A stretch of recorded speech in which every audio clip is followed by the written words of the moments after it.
พ่อแม่คะถ้าคืนนี้ใครทายชุดหนูผิด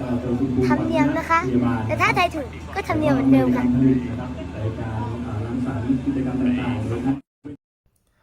งานใหญ่ระดับภาคเมื่อธิดาลาวมาถึงมีFC แฟนคลับมารอต่อคิวต่อแถวเพื่ออยากจะถ่ายรูปเป็นที่ระลึกโอ้โหดังเปี้ยงปังอีกแล้วธิดาลาวทักทายสวัสดี FC แฟนคลับทุกท่านก็แล้วกันมาพบมาพ่อกันช่วงดึกดื่นเอาจักคลิปหนึ่งก่อนนอนสาก็แล้วกันท่านผู้ชม FC แฟนคลับโดยเฉพาะแฟนคลับของน้องธิดาลาวทั้งสองฝากฟังแม่น้ำคลองและกับบ่ว่าจะอยู่ทางต่างดงต่างแดนก็ต้องแสดงความทักทายสบายดีมานำกันพวกเฮากำลังอยู่ในช่วงกลางคืนพ่อแม่พี่น้องอยู่ทั้งแคนาดาอเมริกาทั้งยุโรปก็น่าจะเป็นช่วงตอนเว้นข้าเจ้าเนาะเฮาลงคลิปตอนนี้ข้าเจ้าก็น่าจะกดไลค์กดแชร์ให้เฮาอยู่ดอกหวาเนาะเพราะว่าข้าเจ้าบ่ได้นอนเด็กตอนนี้เด้ท่านผู้ชมเนาะตามการนัดหมายเป็นคอนเสิร์ตใหญ่เวทีก็ค่อนข้างใหญ่เป็นกิจกรรมใหญ่ระดับภาคอยู่ทั้งภาคอีสานบ่ได้เนาะเป็นกิจกรรมเขาเอิ้นว่าเข้าค่ายอีหยังจักอย่างตอนนี้อยู่ในไลฟ์สดมีน้องๆนักเรียนกำลังกำลังแสดงแล้วก็มีศิลปินมากหน้าหลายตาที่เข้ามาร่วมงานครั้งนี้หนึ่งในนั้นกับทีมงานของบ้านศรีวิไล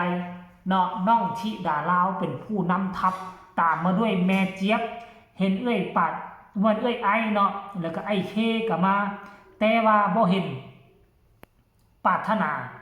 เนาะปรารถนาบ่ได้มาเพราะว่าติดธุระอยู่ที่ฝั่งลาวพี่ท่านผู้ชมเนาะซึ่งเป็นงานเขาเอิ้นว่างานอย่างก็งานสานฝันอย่างจักอย่างเลยท่านผู้ชม FC แฟนคลับ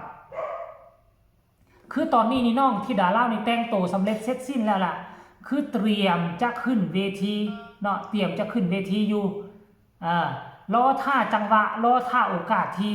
มันจะเป็นคิวไผ่คิวมันได้ท่านผู้ชมเนาะคิวไผ่คิวมันเห็นบ่มาฟังลำนำกันเด้อวันที่21กุมภาพันธ์69ว่าซะเด้ค่ำคืนนี้ก็มีศิลปินหลายคนได้มีทั้งก้อยธนิดามันน่ะแล้วก็จะมีบอยท่านผู้ชมแล้วก็จะมีทีมงานของพ่อผู้ศรีวิไล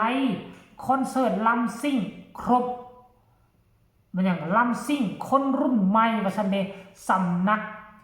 งานนามนงซาวท่านผู้ชมเนาะสถานที่ก็อยู่ที่อีหยังนี่ท่านผู้ชมหนังสือตัวน้อยพูดอ่านบ่ได้บ้านโพนบ้านเราโพนงามตำบลภูเขาทอง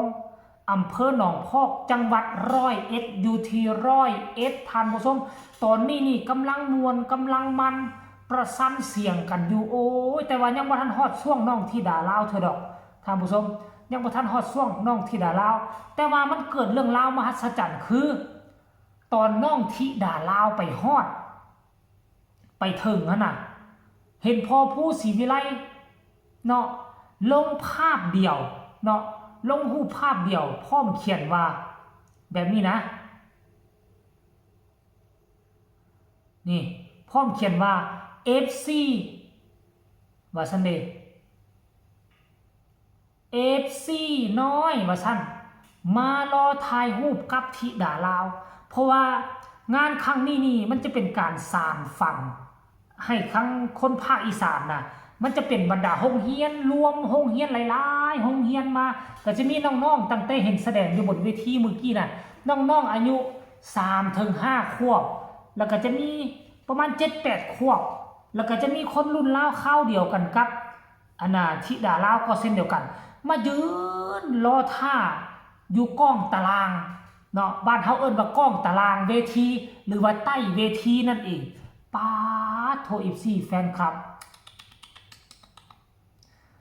แล้วก็ธิดาลาวก็ปล่อยคลิปสั้นๆมาเนาะให้ทายเบิ่งว่าค่ำคืนนี้ธิดาลาวจะใส่สุดอีหยังการที่เขาเอาศิลปินบ้านศรีวิไลมาการที่เอาน้องธิดาลาวมานี่มันตรงเด้น้องธิดาลาวก็ยังเป็นนักเรียนรุ่นราวคราวเดียวกันกับคนที่มาเข้าค่ายเพราะฉะนั้นน่ะมันจะเป็นการสานฝันให้กับน้องๆ สานฝันให้กับคนที่อยากเป็นศิลปินสานฝันให้กับคนที่อยากเป็นหมอล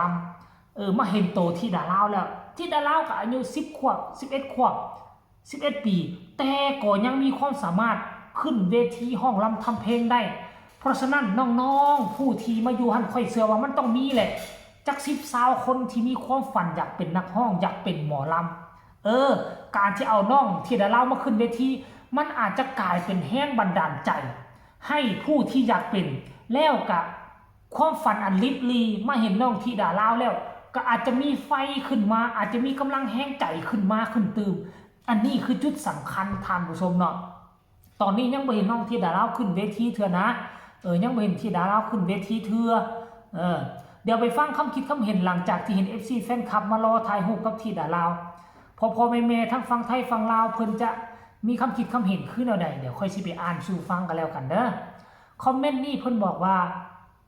บ้านผมเองครับว่าซั่นเด้อยู่หน้าห้องเรียนบ้านผมว่าซั่นเด้ได้ไปเสียน้องที่ดาลาวแล้วบ่เนาะท่านผู้ชมคนนี้บอกว่า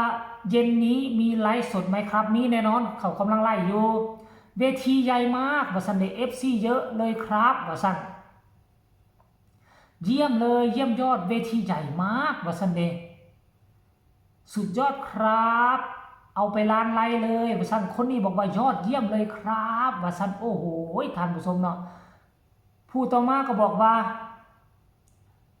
เอาหน้าพี่กาพอไปใส่ขึ้นเวทีหรือเปล่าลูกว่าซั่นพออุบลแก้วปู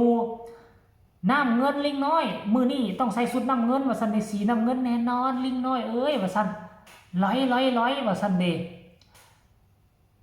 มายิกจักบาทแม่ว่าซั่นเดตามันอย่างตาซักคักว่าซั่นตาซักคักหรือว่าตาฮักคักมื้อนี้ที่ดาราจะใส่ชุดสีขาวเด้อมื้อนี้ใส่ชุดสีฟ้าว่าซั่นแสดงว่าตู้กะมีแต่แพ้ลูกเดียวตัวนี้แม่นหยังนี่พี่น้องฟังลาวขึ้นเวทีอยู่ไสที่ดาราว่าซั่นเด้น่าฮักมากว่าซั่นมื้อนี้ต้องใส่สีชมพูแหละเด้อว่าซั่นเด้อคนนี้บอกว่ายอดเยี่ยมมากว่าซั่นนี่โอ้ยท่านผู้ชม FC แฟนครับก็ขอฝากฟังเอาไว้ซ้ำนี้ก็แล้วกันก่อนนอนเด้อไผยังบ่ทันนอนฝากกดไลค์กดแชร์กดติดตามให้แน่สำหรับไผนอนแล้วมื้ออื่นเบิ่งย้อนหลังให้ก็ได้เด้อแล้วก็มารายงานตัวทางใต้คอมเมนต์เนาะท่านผู้ชม FC แฟนครับขอให้กดไลค์กดแชร์กดติดตามที่สำคัญอย่ากดข้ามโฆษณาผู้ใดมีคำตำหนิติชมคำคิดคำเห็นแนวใดให้ส่งข่าวมาได้ทั้งใต้คอมเมนต์บ่เว้ายาวขอให้ทุกคนนอนรับฝันดีให้ได้เงินหมื่นนอนตื่นให้ได้เงินล้านก็แล้วกันลาท่านผู้ชมไปก่อนสบายดี